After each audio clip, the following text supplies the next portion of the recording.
जय श्री कृष्ण। ततः श्वेत हैर्युक्ते चित्ररथ गंधर्व ने अर्जुन को 100 दिव्य घोड़े दिए थे।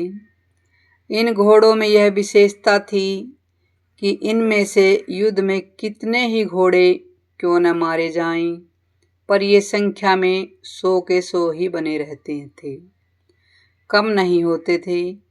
ये पृथ्वी, स्वर्ग आदि सभी स्थानों में जा सकते थे।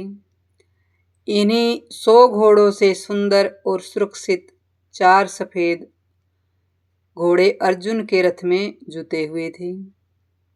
गीता कहती है, महति संदने स्थितौ यज्ञों में आहुति रूप से दिए गए घी को खाते खाते अग्नि को अजीर्ण हो गया था। इसलिए अग्निदेव खांडव वन की विलक्षण विलक्षण जड़ी बूटियां खाकर जलाकर अपना अजीर्ण यानी अपनी बीमारी दूर करना चाहते थे, परंतु देवताओं के द्वारा खांडव वन की रक्षा की जाने के कारण अग्निदेव अपने कार्य में सफल नहीं हो पाते थे। वे जब जब खांडव वन को जलाते तब तब इंद्र वर्षा करके उस अग्नि को बुझा देते। अंत में अर्जुन की सहायता से अग्नि ने उस पूरे वन को जलाकर अपना अजीर्ण, अपना रोग दूर किया और प्रसन्न होकर अर्जुन को यह बहुत बड़ा रथ दिया। 9 बैलगाड़ियों में जितने अस्त्र शस्त्र रखे जा सकते हैं, उतने अस्त्र शस्त्र इस रथ में पड़े रहते थे। यह विशेषता थी उस रथ की। गीता कहती है, यह सोने से मढ़ा हुआ और तेजोमय था। इसके पहिए बड़े ही सुदृढ़ और विशाल थे, यानी मजबूत थे। इसकी ध्वजा बिजली के समान चमकती थी। यह ध्वजा 1 योजन यानी 4 कोस तक फहराई जा सकती थी। इतनी लंबी होने पर भी इसमें न तो बोझ था और न ही यह कहीं रुकती थी और न ही कहीं वृक्ष आदि में अटकती ही थी। इस ध्वजा पर हनुमान जी विराजमान थे। स्थितौ कहने का तात्पर्य यह है कि उस सुंदर और तेजोमय रथ पर साक्षात भगवान श्री कृष्ण और उनके प्यारे भक्त अर्जुन के विराजमान होने से उस रथ की शोभा और तेज और भी बहुत ज्यादा बढ़ गया था।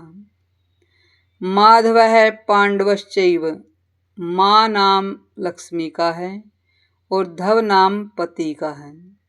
अतः माधव नाम लक्ष्मीपति का है, यहाँ पांडव नाम अर्जुन का है, क्योंकि अर्जुन सभी पांडवों में मुख्य हैं। पांडवा नाम धनंजय है। अर्जुन नर के और श्री कृष्ण नारायण के अवतार थे। महाभारत के प्रत्येक पर्व के आरंभ में नर अर्जुन और नारायण भगवान श्री कृष्ण को नमस्कार किया गया है। नारायणम नमस्कृत्यम नरम चैव नरोत्तमम।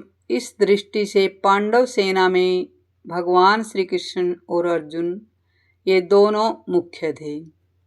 श्री कृष्ण ने संजय ने भी गीता के अंत में कहा है कि जहाँ योगेश्वर भगवान श्री कृष्ण और गांडीव धनुषधारी अर्जुन रहेंगे, वहीं पर श्री विजय, विभूति और अटल नीति रहेगी।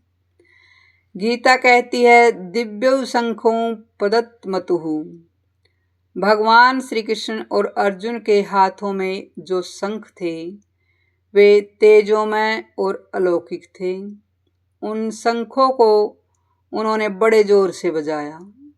यहाँ शंका हो सकती है कि कौरव पक्ष में मुख्य सेनापति पितामह भीष्म हैं, इसलिए उनका सबसे पहले शंख बजाना ठीक ही है। परंतु पांडव सेना में मुख्य सेनापति धृष्टद्युम्न के रहते हुए ही सारथी बने हुए भगवान श्री कृष्ण ने सबसे पहले शंख क्यों बजाया? इसका समाधान यह है कि भगवान सारथी बने चाहे महारथी बने, उनकी मुख्यता कभी मिट नहीं सकती। वे जिस किसी पर पद पर भी रहें, सदा सबसे बड़े ही बने रहते हैं। कारण कि वे अच्युत हैं, कभी च्युत नहीं होते। पांडव सेना में भगवान श्री कृष्ण ही मुख्य थे और वे ही सबका संचालन भी करते थे। जब भी वे बाल्यावस्था में थे उस समय भी नंद, उपनंद आदि सब उनकी बातें मानते थे। तभी तो उन्होंने बालक श्री कृष्ण के कहने से परंपरा से चली आई इंद्र पूजा को छोड़कर गोवर्धन की पूजा करनी शुरू कर दी। तात्पर्य यह है कि भगवान जिस किसी अवस्था में, जिस किसी स्थान पर और जहाँ कहीं भी रहते हैं वहाँ वे मुख्य ही रहते हैं। इसलिए भगवान ने पांडव सेना में सबसे पहले शंख बजाया। जो स्वयं छोटा होता है वही ऊंचे स्थान पर नियुक्त होने से बड़ा बन जाता है।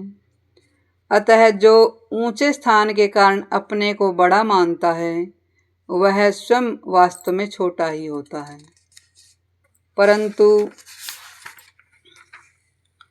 जो स्वयं बड़ा होता है वह जहाँ भी रहता है उसके कारण वह स्थान भी बड़ा माना जाता है।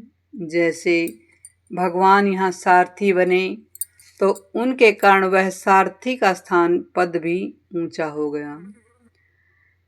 अब संजय आगे के 4 श्लोकों में पूर्व श्लोक का खुलासा करते हुए दूसरों के शंख वादन का वर्णन करते हैं।